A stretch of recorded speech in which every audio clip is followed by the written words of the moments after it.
आइए अब हम द रोड नॉट टेकन, जो रॉबर्ट फ्रॉस्ट के द्वारा लिखी गई कविता है, उससे एग्जाम ओरिएंटेड जो क्वेश्चन होंगे, यानी जो क्वेश्चन आपके पेपर में पूछे जाएंगे, उस तरह के क्वेश्चन को हम सॉल्व करने का प्रयास करते हैं।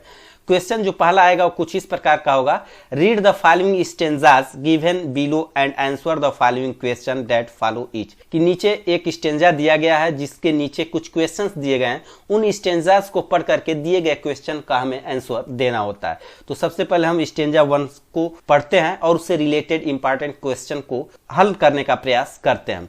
Two roads diverse in a yellow wood and sorry I could not travel both and be one traveler long I stood and looked down one as far as I could to where it bent in the undergrowth। कहता है कवि कि एक पीले one में, यानी वह ऐसा वन जो पीले पत्तियों से पूरा ढका हुआ था, उसमें रास्ता 2 भागों में डिवाइड हो गया था। और दुख के साथ कवि ये कहता है कि अकेला ट्रेवलर होने के कारण, यात्री होने के कारण वह दोनों रास्ते पर यात्रा नहीं कर सकता है।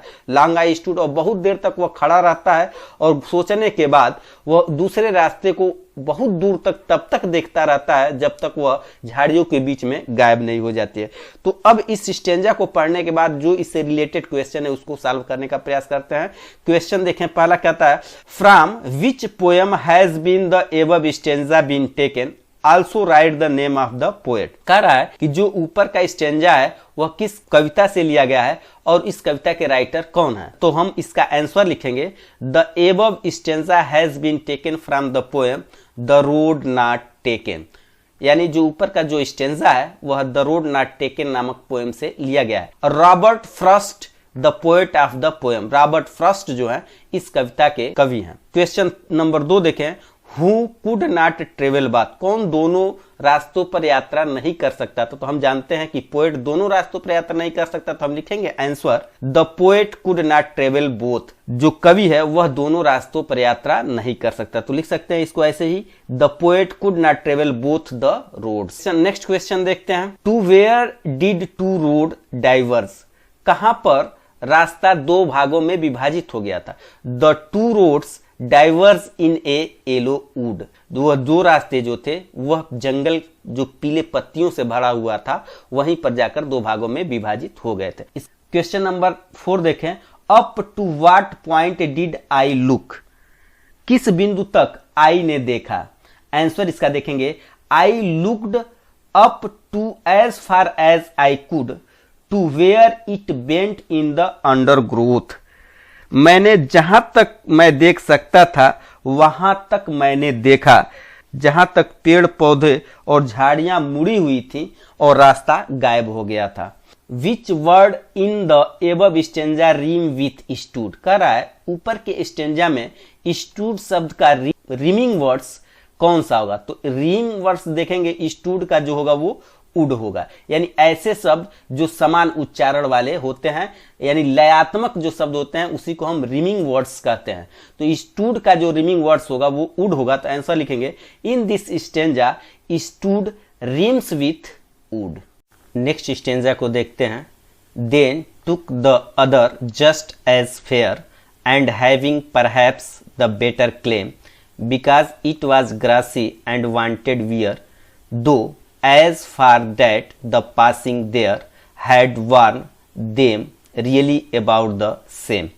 अब इससे जुड़े हुए जो क्वेश्चंस हैं वो नीचे दिए गए हैं, इनको हम पढ़ेंगे और उनका आंसर देंगे। What did the poet take the other ones, कवि ने दूसरा रास्ता क्यों चुना। तो इसका आंसर देंगे, He thought it had the better claim, उसने सोचा कि यह दूसरा पहले वाले से बेहतर है। एंड इट वाज ग्रेसी, और यह घास से भरा हुआ था। एंड वांटेड बियर, और किसी के द्वारा चला नहीं गया था। He therefore took the other ones, इसीलिए उसने दूसरे रास्ते को चुना। How was the other road, दूसरा रास्ता कैसा था। The other road was grassy and wanted wear, दूसरा रास्ता घासदार था एंड वांटेड बियर, और उस पर किसी के चलने के पद चिन्ह नहीं थे। नेक्स्ट क्वेश्चन देखेंगे, what was according the poet about the same, कवि के अनुसार क्या लगभग एक सा था। आंसर देखेंगे इसका, according to the poem they both had warn about the same। कवि के अनुसार उन दोनों रास्तों पर चलने के चिन्ह लगभग एक समान थे।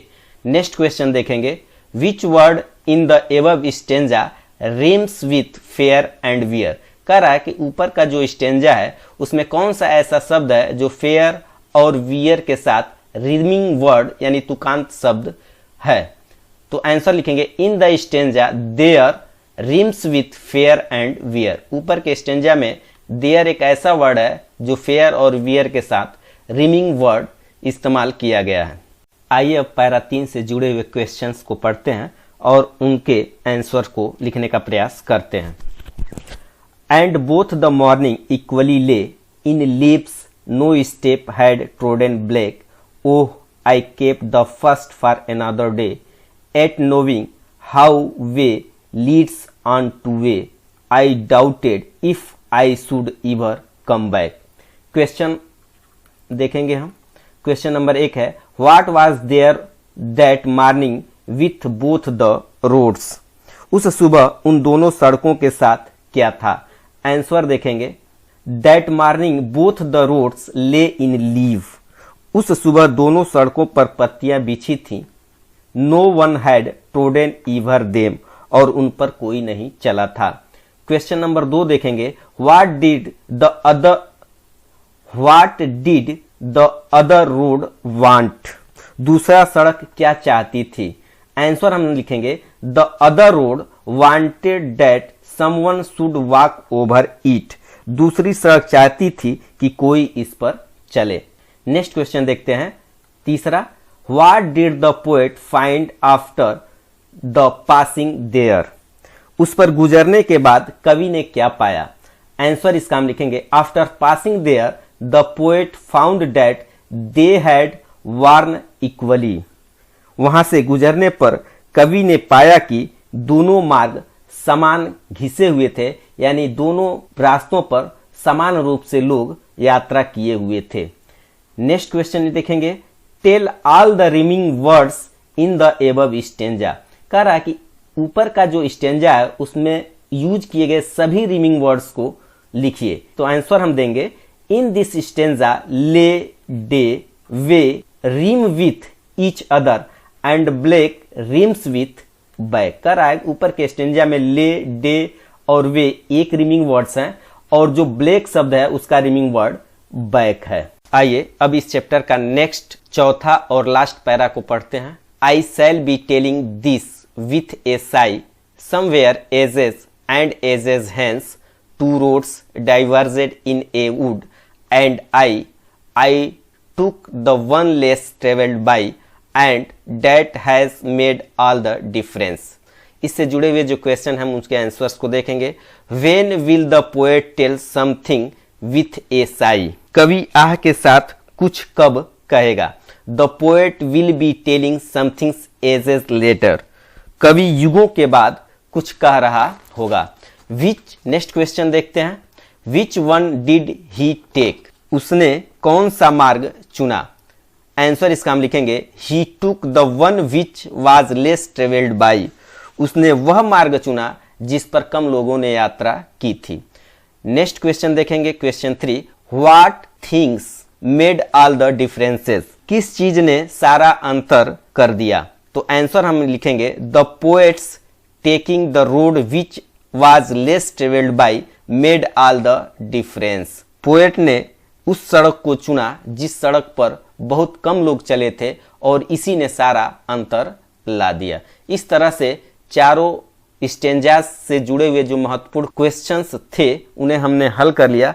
मिलते हैं नेक्स्ट क्लास में नेक्स्ट टॉपिक के साथ, तब तक के लिए गुड बाय।